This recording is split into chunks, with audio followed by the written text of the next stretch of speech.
Sirkal kaunti ma Kisumu koro oseyango chenro mar bedo tiego nyamrerwa eneno ni ok ti kodgi e bero weche mag thieth e kor gwenge duto e kaunti ma Kisumu.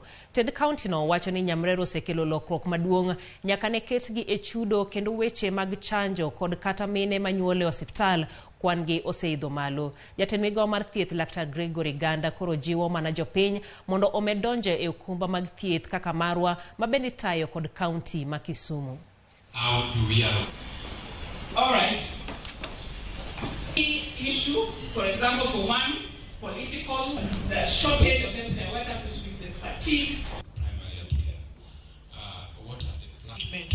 Through there and ensuring victims. By the time we started, our immunization coverage was low. We were doing 70%. Now we are above 90% immunization coverage.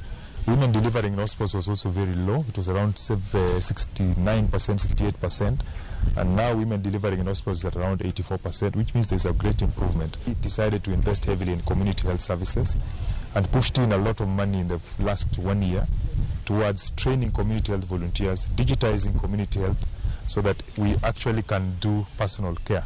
And personal care means that you know the problems that are in the community, and so when you set up an intervention, then the intervention is really focused on the people who are there. Now we are going to move towards strengthening our primary health systems, our level 2 and 3 hospitals. We think that 60% of the people in Kisumu are in the informal sector. These are people who earn money. They are in the Juagali sector, they are boda riders, they are working, but they don't contribute anything for a health system. And so what happens is that when they get a road traffic accident, they are stuck. They go to Ramogi and they can't pay 20,000 or 30,000 for an implant.